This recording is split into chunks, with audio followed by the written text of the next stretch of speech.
Hey guys, my name is Sarah and I am the Glitter Guy. I'm going to show you a few ways that I prep my stainless steel tumblers. So my favorite way to prep it is the traditional way, sandpaper on the stainless steel. I happen to love my little handy sander from Tumbler Shield. It's easy. I just cut this from a big sheet. It's 220. Now I do not have to worry about my hands getting scratched up from all the sandpaper, which doesn't sound as bad as it is until you prep 10 or more cups in a day. So your stainless steel tumbler is going to come to you nice and shiny, and we're going to take that shine right off.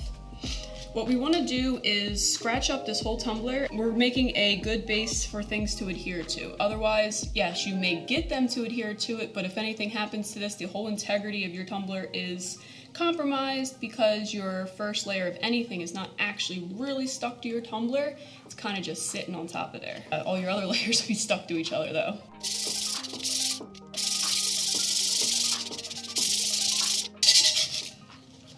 So you can see exactly where you have sanded and where you haven't. It's pretty easy to tell where you've missed. You can see up on the top of my rim here that I have missed a spot. There's a few spots down here that are still pretty shiny, so I'm just gonna go over it again, make sure I got everything so that my next step doesn't give me that many problems. And my sanding part's done. So this tumbler is not prepped at all. I have not sanded it. I am gonna show you what my Mod Podge does on this since it is not sanded. So I just put Mod Podge on this cup and it's not sanded, and you can see where it's starting to pull away from and make these little pools of no glue.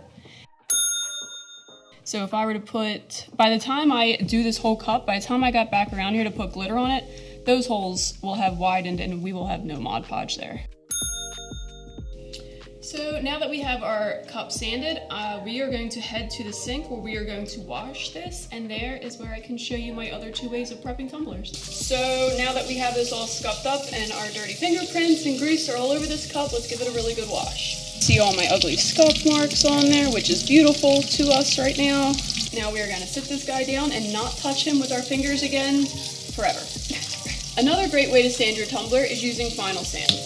This involves water, so you're going to have to use your sink. I have a little, what is this thing?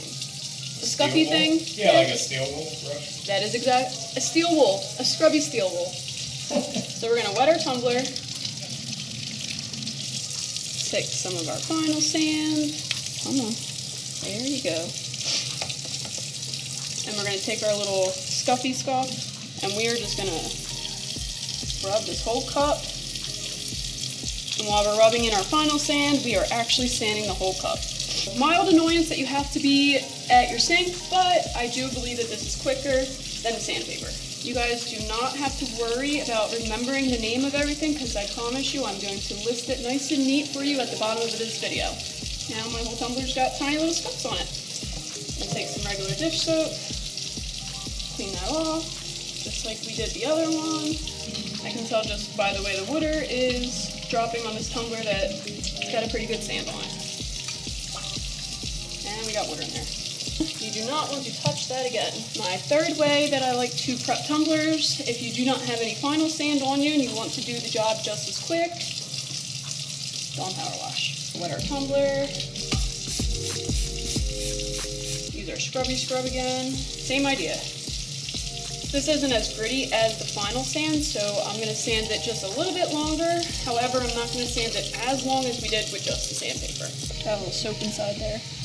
Just as quick as the final sand, I am going to use a little bit of regular dish soap on this one. It might seem a little silly because we just used dish soap, but I want to make sure that our little scuffy scuff didn't leave any residue on our cup that will later cause some issues for us. We are not done yet. We still have another step. Let's head back to the craft room. Now that we have sanded and washed our cup, the last thing I like to do before any kind of designing or painting is just rub it down with 91% rubbing alcohol. Got my little plunger top here. Not necessary, but makes your life that much easier. And I'm just going to wipe it down just in case any more dirt or oil or residue from anything has touched my cup. It will absolutely affect whatever you do next to this cup. Now, all of these steps seem long, painful, unnecessary, and I'm telling you right now, for making cups for 6 years, they're absolutely not unnecessary. Some cups I have made without sanding have made it through a little bit. Some cups have fallen apart right away. Some cups I have no idea, and I do not like that feeling. So what I can tell you is prep is very important for your cups. I'm rubbing this a little bit too much because I'm talking a lot, so we're gonna just put the paper towel down. One of the next important steps is a good base coat. This is a stainless steel and not a prep tumbler. My prep tumblers are white already, so we are going to paint this tumbler white. This is a tumbler shield from Tumbler Shields. This is gonna sit right inside of our cup. And as you see, I can go right over top of my tumbler grip, stick it inside, and what this is going to do is protect the inside of this cup from any oversplash of paint. If you've ever painted a cup before, you know it's a pain in the butt to get that out. Why even have it one extra step when we can alleviate that by putting in our tumbler shield? Let's go paint this. This is Color Shot. I haven't used Color Shot yet, but I'm very excited to try them. However, this is matte white, and matte is my favorite spray paint to use.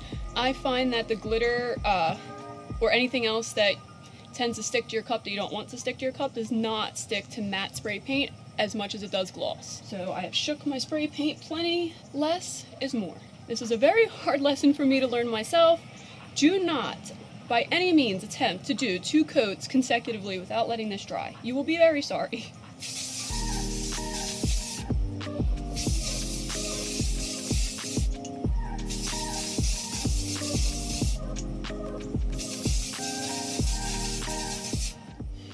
I don't know what I thought that was gonna do. Letting it air dry a little bit before I throw some on my bottom. See, I already wanted to do another second coat. This is a typical tumbler after a first coat. I'm gonna let this dry. I'm gonna do another coat safely after it's dry, because otherwise you're going to get big runs down your spray paint that I've gotten many a times, and they are no good for anything you're gonna do next to this tumbler. This is kind of fast drying though. You can tell it's already pretty much drying all over, so we're gonna do another second coat.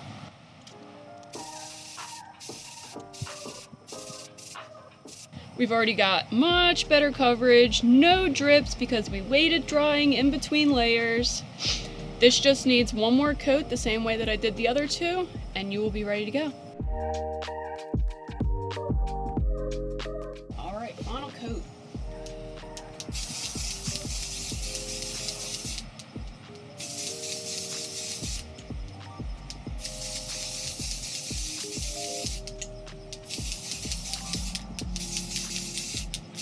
And there it is. We are ready for whatever this cup is gonna turn into. Okay guys, well that was my prepping video. I hope that it was helpful to you. The only other tip I can leave you with is don't lose your lids. I had 4 tumblers to start this video, and I already have only 2 lids. Find yourself a great location to store them. Remember what cup they go to. Don't forget to like and subscribe to our channel so that you could see lots more of these kinds of videos. And as I mentioned before, I promise to link all of the supplies used down below, along with some discount codes that might help you guys out. Thanks for watching.